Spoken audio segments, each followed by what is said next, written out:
Katie Ross, and I'm an environmental science student here at McGill University, and I'm going to tell you about how to use historical documents to study past climates.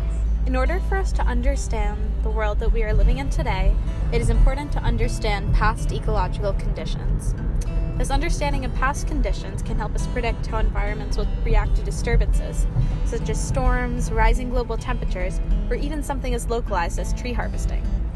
Using the principles of historical ecology, this can help researchers predict the future of our environment. Historical ecology is a multidisciplinary field of study, which employs a definition of ecology that includes humans as a component of all ecosystems. Within historical ecology, data can be collected from either natural or documentary archives. Natural archives are recorded by Earth system processes, such as palynology or dendrochronology. Documentary archives are from human sources, such as maps, photographs, or other written sources. In this video, we are going to talk about documentary archives specifically. When collecting documentary archives, there are a few important steps to remember. First off, the researchers need to identify the time range that the study will be looking at.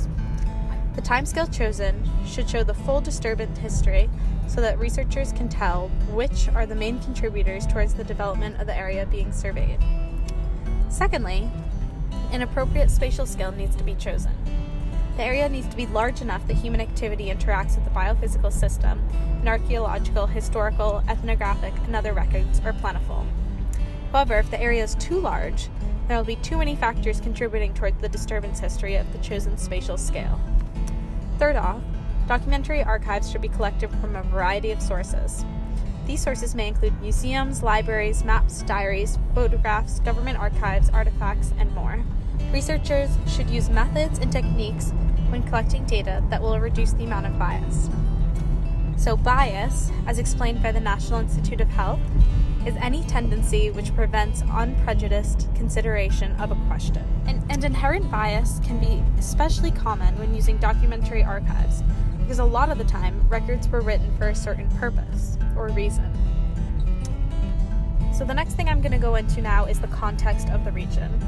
Now I'm going to take the technique that I just explained and apply it as an example to this study site. The study site that I will be looking at in this video is Daly Point Nature Reserve. Daly Point Nature Reserve is an 100-acre reserve on the coast of Baie des Chaleurs. Baie des Chaleurs is an estuary that is affected by tidal currents, freshwater discharge, and wave-induced turbulence. The closest city center to Daly Point is Bathurst. Daly Point is home to hundreds of different species of flora and fauna. Specifically, the research question being looked at in this video is, what does documentary archive analysis reveal about Daly Point's regional forest history?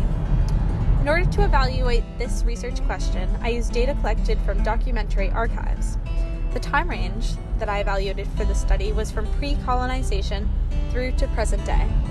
The spatial scale used for collecting documents was the city limits of the city of Bathurst. However, I did have to expand my spatial scale when looking at archives from before 1534. This is the date when the first colonizers arrived. In order to limit bias, I took 3 precautions. First was that I took caution to understand the context of the information from historical documents. For example, I noted who the data was collected by and for what purpose. Secondly was to consult experts in the field. When I was visiting the Bathurst Heritage Museum, I spoke with 2 historians. In addition, I also had the pleasure to speak with one of the conservationists who works at Daly Point Nature Reserve and a local naturalist natively from Bathurst. The final measure I took to limit bias was to compile as many different documents from the same area on the same event as possible so that multiple viewpoints could be taken into account. It's important to look at multiple types of documentary archives because this will help understand the history of disturbances near Daly Point.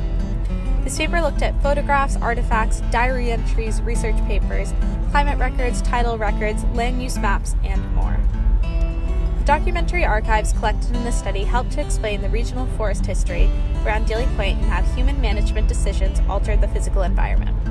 The data collected from pre-colonization can be used as a constant for what the natural, non-disturbed environment would look like, since the Mi'kmaq lived in equilibrium with their environment.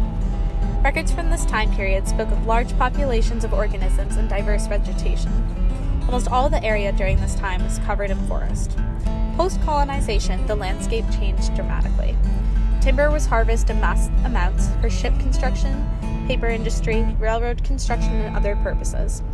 This unsustainable harvesting of lumber led to soil erosion and increased rainwater runoff. These two conditions, soil erosion and rainwater runoff, cause a negative feedback loop, which leads to further destruction of the area. There is also a correlation between population increase and the destruction of the natural environment in the Bathurst region. It should be noted that even though Bathurst's population is currently declining, environmental conditions are not improving due to the global anthropogenic influences that are causing sea level rise and warmer climates. Findings from the study suggest that in the future, coastal management techniques can be used to mitigate erosion and sea level rise in this region.